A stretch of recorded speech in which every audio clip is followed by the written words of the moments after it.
Hey guys, welcome back to Tending Lambs. I'm so sorry about the quality of this video. It's getting dark here and the lighting in my apartment is just really not great.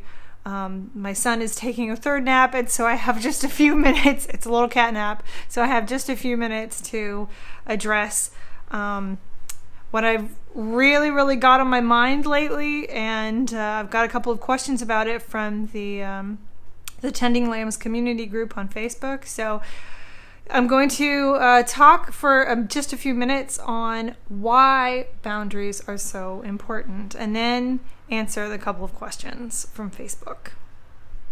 Also, sorry if the angle changes. I'm holding it with my hand, so yeah. Anyway, I've been thinking about this because I saw in one of the groups that I'm in, someone was talking about how their child really does not let them do anything. That she can't go to the bathroom without having her child on her lap. She can't cook dinner without her child climbing over everything to get to her. This little girl will just not leave her alone. And she feels like she has to sit with her child in order to avoid tears, in order to meet the needs of her little girl, and not so that she doesn't feel alone. And I get it. I really actually appreciate this perspective a lot, because it's the one I'm prone to.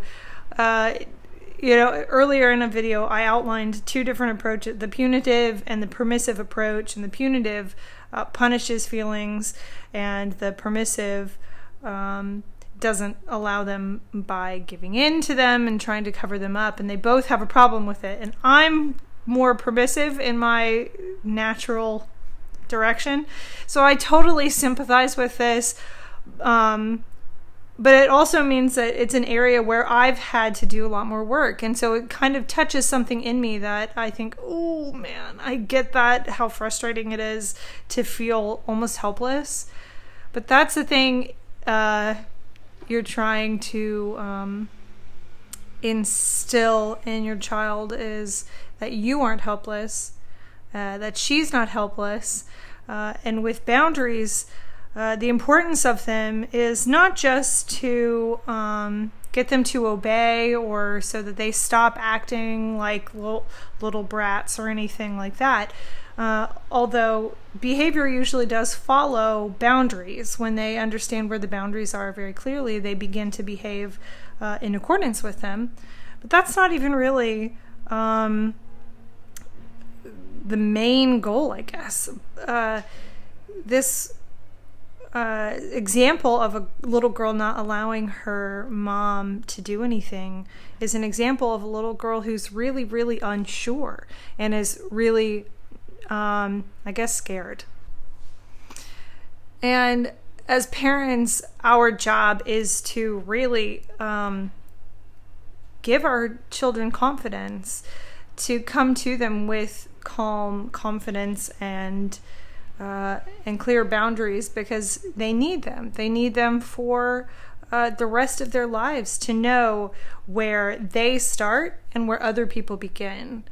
They need them so that they know, okay, this is not going to kill me. This is not going to end me. I can handle this. And you communicate that with your responding behavior. When you look at this expression of upset, like, oh mom, I don't want you to do this, and of course your daughter or your son wants to eat dinner and wants to do whatever it is. They need to sleep, for example, or they need to do whatever it is, but they don't feel that in the moment. And so, of course, you're going to be met with resistance sometimes. And that's okay. And I think that we feel like it's not okay. We feel like we should make them stop feeling that way, I guess. We feel like You know, there is the punitive part that's like, oh no, you shouldn't whine, so let me spank you for whining, you know, or there's the permissive part that says, oh no, you shouldn't whine, so let me give you whatever it is that you want to make you stop whining. And neither of those approaches are good for the kids, because they need to express those feelings. They don't like being away from you. That's okay. That's really okay. And you have to know that, you know, and I think that that's the thing where even once you've decided to parent gently, that you have to know in your heart that it is okay for them to feel things that are uncomfortable. You don't have to punish it. There's no need for that.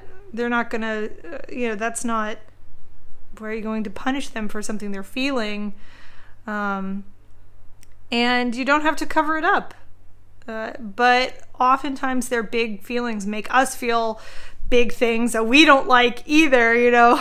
And that's the thing, when we understand that it's okay for them to be uncomfortable and that it's life and that that's part of life, that's a big first step to creating healthy boundaries and helping your child become an emotionally healthy person. Emotionally healthy doesn't mean you don't feel things.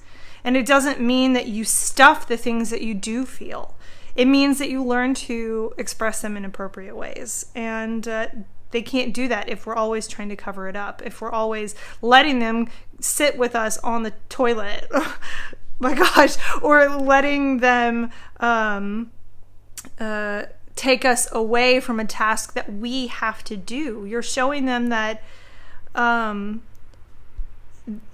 they can't handle their emotions, and that's not a good thing to communicate. And two, you're showing them that these emotions take precedent and are bigger than life, and that can get really overwhelming really quickly. And of course, we want them to understand that their emotions are okay, but not at the expense of just everyday life. And how many of us get bogged down in how sad we are, and we feel really overwhelmed. And I do this all the time. I watch Netflix. I'm looking at the TV right now. I watch Netflix instead of feeling the uncomfortable feeling of being overwhelmed, and instead of just facing it head on. And that happens all the time. So that is a little short. I'm sure there's so much that I'm forgetting to say, but I didn't think about this beforehand. So, okay, now on to the specific questions. Sam brought up that she gets touched out quickly, and her children's need for physical affection or things like that can get really overwhelming. And I think I've known a lot of people that are like this. I am probably my love language is physical touch, so I am all about being touchy. But this resonates with what I was saying about being comfortable and being okay with setting limits and setting boundaries. And so everything that I already said really applies here. You shouldn't do things that you really don't want to do. And that may sound really bad to some people, like, oh, life is full of things that we don't want. So, as you can see, today is a new day. I ran out of space on my phone yesterday while I was recording, and so now here I am. It actually could have been worse timing. Got a new phone in the mail, so now I have a better phone to record with. So what I was saying is that people don't like to hear that. They don't like to hear, we have to, or we shouldn't do things we don't want to do. They don't like it because they think, we have to do things we don't like to do all the time. Go to work sometimes, clean our toilets, do the laundry, all these things. But that's not what I mean. I mean, don't give your children half of you. They can always feel that. When you don't want to be cuddling, or you don't want to be touching them or giving them a lot of affection, you don't have to coldly tell them to get off of you or be rude about it. But it's really better for you and for them to say, oh, I really love you, but I am all touched out for the day and I am feeling like I just need my space. So I would love to cuddle with you at bedtime, or whatever. And just communicate that you need your space. And that's okay. That's teaching them that they can say that. And it's showing them that other people have needs too. Other people need their space. You have your bubble, and sometimes you need people out of it. That's really okay. And letting them be okay with that and learn that is really going to be helpful for all of you. It's going to take the pressure off of you from feeling like you always have to be with them whenever they want you to be. And that will free them up to do the same thing. If they don't want to be touched, if they don't want to be around other people, they can say that and know that they won't be met with hostility. And that's really a powerful thing for them to know. Another question I got was from Emily about how do you deal with whining and constant please, please, please, please, please when you say no, when you lay down a firm boundary. Again, it's another situation where you have to be okay with their frustration, or with their irritability, or with them really, really wanting whatever it is.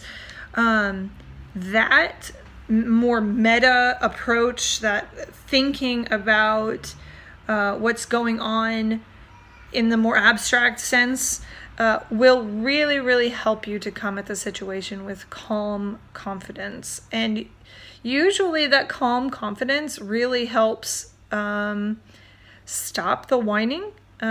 Kids often whine because they know it works. Sometimes it's not always because of that. Sometimes there's real frustrations that are underlying it. Sometimes there's all sorts of situations that may cause it. And if you get a sense that it's not really about what they think it's about or what they're saying it's about, then there may be a different approach that you need to take. But in a situation where they just really, really want to stay up another half hour or to get that candy, and it really is that, a lot of the time you can shorten the length of time that the whining happens by just being really cool and confident in your no, and saying, I hear you. I hear that you really don't want to go to bed, or you really want this piece of candy, and I get it because I feel the same way sometimes. But right now, the boundary is firm, and no amount of please, please, please is going to change that. They may try and push a little bit more, but usually they'll see that you're not having it. And you don't have to be angry about it. You don't have to be frustrated. And to show them, that you mean business, just mean business. Just be very matter of fact about it, and they'll get the picture. Especially once you get into the routine of doing this, they really will start to believe you. They'll believe your no when you say no. And it's really difficult, I know, to not get frustrated sometimes with that whining or the please, please, please. But in the end, if you continue to hold that overarching understanding of empathy and getting where they're coming from, it will really help you to stay confident. So that is all I have for today. I really appreciate you tuning in and sticking with me if you've been here for this long. Thank you to those of you who asked questions in the group.